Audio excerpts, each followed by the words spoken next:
Compare these two chord progressions. Here's version A. And here's version B.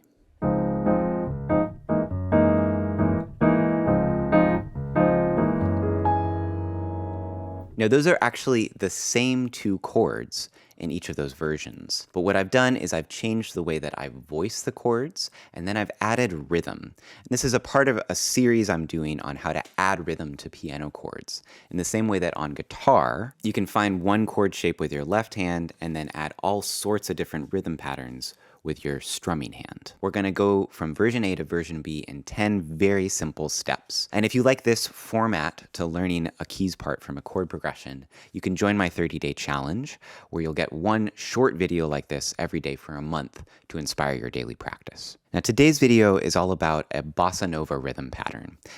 And one of the most important parts of that pattern is actually the bass pattern. So I want us to start with the bass notes today. We've got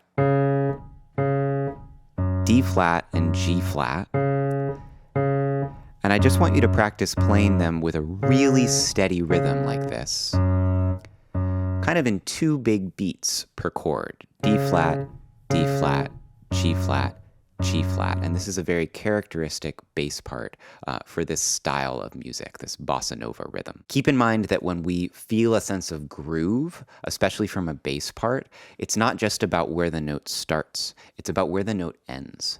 And I'm playing these notes in a kind of detached way where there's some space between them, and that's part of the sound of the groove. And you can try going back and forth between a higher octave for the D flat or a lower octave. All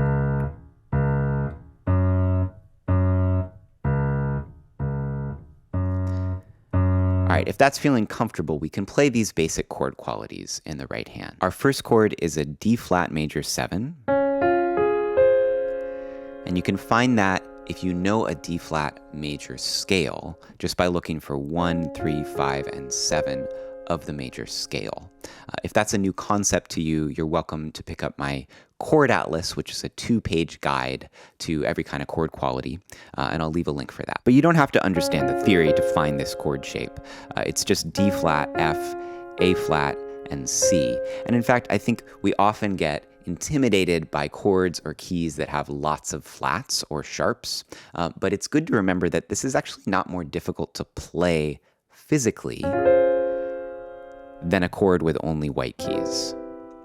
Make sure that you're playing deep into the keys so that you're not having to reach forward to grab those black keys. You can slide forward with this second finger here deep into the key on the F, and that makes this a pretty easy chord to play. Our second chord is a G flat dominant 7, and in this case it's 1, 3, 5, and flat 7 from a G flat major scale. And you can also just look at my notes here, G flat, B flat, D flat, and E, or for the theory heads, F flat. So those are our two chords. And we're not going to stick with those root position chords for very long because they're pretty impractical. But I want you to understand the chord qualities underneath the chord part we're going to play with the right hand. We'll come back to the chord shapes in a moment, but first I want you to play a very basic bossa nova rhythm pattern between your two hands. It goes like this. So what I'm doing here is for each of these beats in the left hand, 1, 2, 1, 2. I'm dividing that beat up into 4 slices, and this makes for 16th notes. 1 E and a 2 E and a 1 E and a 2 E and a. The right hand plays on 1 and of 1 and E of 2. So check it out really slow. It's 1 E and a 2 E and a. If you can do it slow like that, you can then speed it up with the correct coordination. And whenever people are having trouble with coordination problems between the hands, this is what I recommend. Take things down to as slow as possible and find the smallest rhythmic subdivision of the beat. And then everything should slot into that subdivision, and you can figure out where your hands play together, where they play separately. This is how to solve any coordination problem between the hands. So I'd like you to try speeding that up.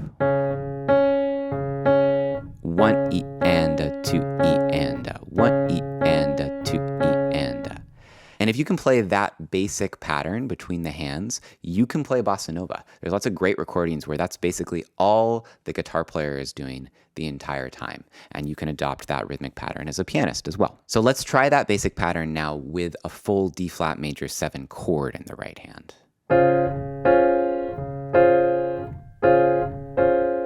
Maybe drop an octave.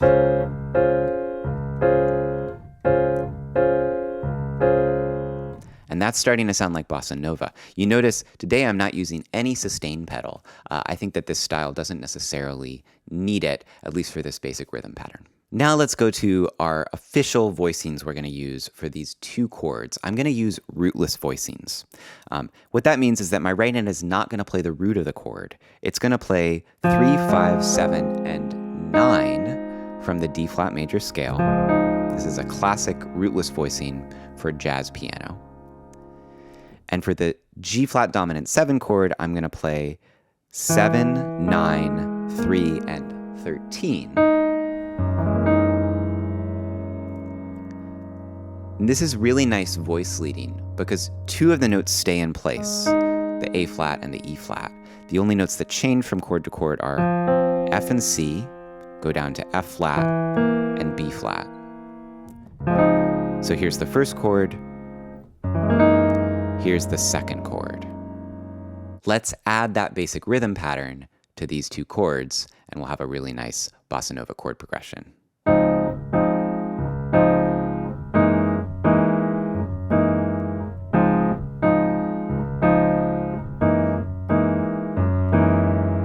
Now, if you can read chord charts, you can now apply this rhythm pattern to any chord chart for a bossa nova song, like perhaps a song by Jobim. Or you could even apply this pattern to songs not by Brazilian composers, just to add a bossa nova flair to the songs you like to play. Let's break it back down to single notes, and we'll play the more complex rhythm now that goes across 2 measures. It'll sound like this.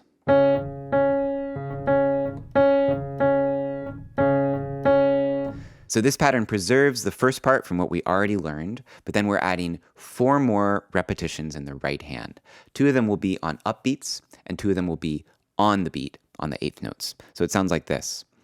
1 E and a 2 E and a 1 E and a 2 E and a.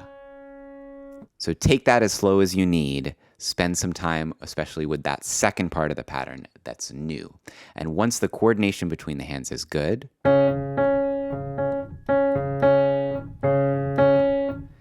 then you can add the chords.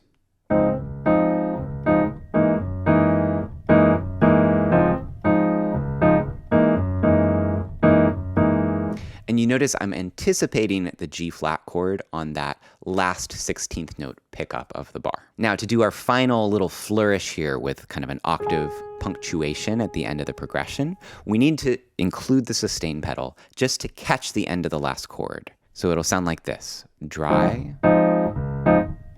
catch. Right there on that last chord, I was catching it with the sustain pedal. That lets me take my hands away and we hear the chord ring out.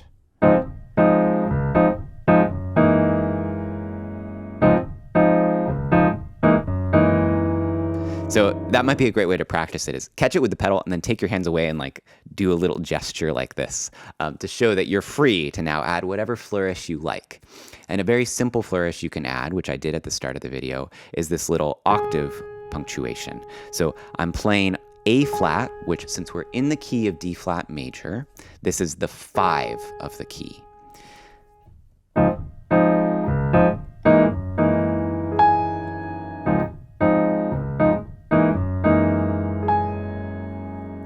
And the 5 of any key is always a great way to add kind of a punctuation at the end of a phrase with octaves like that. So there you go. We got from version A to version B one step at a time. And keep in mind that you can apply any combination of these different rhythmic patterns or revoicing of chords to other chord progressions. These are meant to be fundamental skills that you can apply to whatever song you're playing so that you can kind of change it around to your taste or to the playing situation you're in, whether you're playing alone or with a band or you're producing a keys part. Thanks so much for joining me. And again, consider my 30-day challenge if you like this style of learning. You'll get short videos inspired by the structure of this series I'm doing on strumming the piano, and you'll get those videos every day for a month, which will keep you accountable to daily practice. And daily practice is really how we get good at an instrument. My name is Ted. Happy practicing.